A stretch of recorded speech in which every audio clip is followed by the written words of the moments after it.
Assalamualaikum warahmatullahi wabarakatuh. Selamat pagi anak-anak, selamat berjumpa kembali dengan Bu Lutfi dalam pelajaran IPS. Pada pertemuan kali ini, Ibu akan menjelaskan tentang ketergantungan antar ruang dalam pemanfaatan sumber daya ekonomi.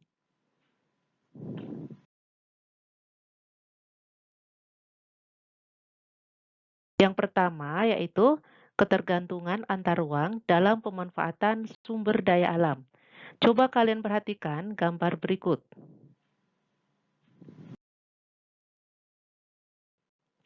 Sumber-sumber ekonomi dikelompokkan menjadi 4, yaitu yang pertama sumber daya alam, yang kedua sumber daya manusia, yang ketiga sumber daya modal, dan yang keempat adalah sumber daya kewirausahaan.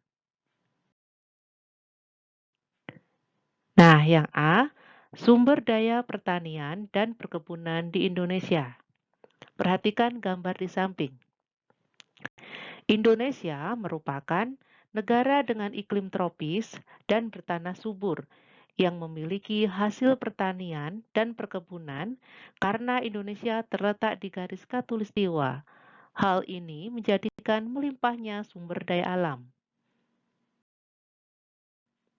Berikut merupakan peta persebaran hasil bumi. Kalian perhatikan gambar di samping. Ada penghasil cengkeh, coklat, karet, kopi, kelapa sawit, hasil hutan, kapuk, tembakau, teh, pala, sagu, rotan, jagung, dan lain-lain. Di setiap wilayah di daerah Indonesia, ini penghasilannya bermacam-macam. Contohnya di Pulau Sumatera, menghasilkan kelapa sawit, coklat, dan lain-lain. Begitu juga di daerah lainnya seperti Kalimantan, Pulau Jawa, Sulawesi, Papua, dan yang lainnya. Contoh hasil pertanian dan perkebunan di Indonesia. Ada cengkeh, coklat, karet, kopi, padi, kina, kelapa sawit, pala, lada, jagung, teh, dan lain-lain.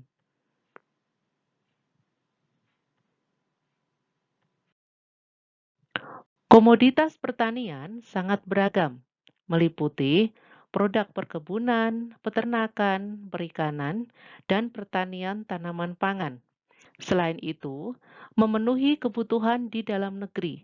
Hasil-hasil pertanian dan perkebunan Indonesia juga diekspor ke luar negeri. Komoditas pertanian dan perkebunan yang diekspor antara lain kelapa sawit, kopra, kopi, teh, tembakau, cengkih, karet, dan rempah-rempah. Yang kedua adalah sumber daya pertambangan di Indonesia. Kalian perhatikan, berikut merupakan peta persebaran barang tambang di Indonesia. Pulau Indonesia di daerah Kalimantan, Sumatera, Jawa, Sulawesi, Papua, dan yang lainnya, ini hasil tambangnya berbeda-beda. Kalian perhatikan. Contoh hasil pertambangan di Indonesia. Ya, jenis barang tambang di Indonesia antara lain minyak bumi, batu bara, timah, biji besi, emas, tembaga, dan lain-lain. Indonesia merupakan salah satu negara di dunia yang kaya akan bahan tambang. Tanah di Indonesia merupakan tanah yang mengandung berbagai sumber daya tambang di dalamnya. Manfaat barang tambang sebagai bahan bakar kendaraan, sebagai bahan dasar aspal, sebagai bahan dasar minyak gas, sebagai bahan bakar pembangkit listrik, produksi pembuat besi dan baja, bahan bakar pembuatan semen, sebagai pengkristal gula dan tepung, sebagai penetral limbah, sebagai bahan pembuat soda api, sebagai bahan dasar produksi untuk industri besi. Mengapa Indonesia kaya akan sumber daya alam? Di berikut ada 4 alasannya. Yang pertama, karena Indonesia berada di jalur rangkaian gunung berapi. Yang kedua, Indonesia berada di daerah yang tropis. Alasan ketiga bahwa Indonesia berada di daerah pertemuan lempeng tektonik. Dan yang keempat, karena Indonesia dikelilingi oleh lautan. Berikutnya, sumber daya kelautan. Sebagai negara maritim, Indonesia mempunyai perairan yang sangat luas dan dengan ribuan pulau besar dan kecil yang tersebar di dalamnya.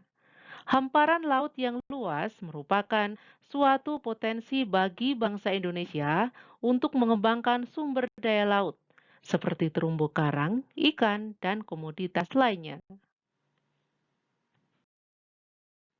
Perhatikan peta persebaran ikan perairan Indonesia. Untuk memanfaatkan dan mengolah sumber daya kelautan yang ada di Indonesia, bangsa Indonesia sudah memiliki cukup modal dan tenaga kerja yang memiliki skill.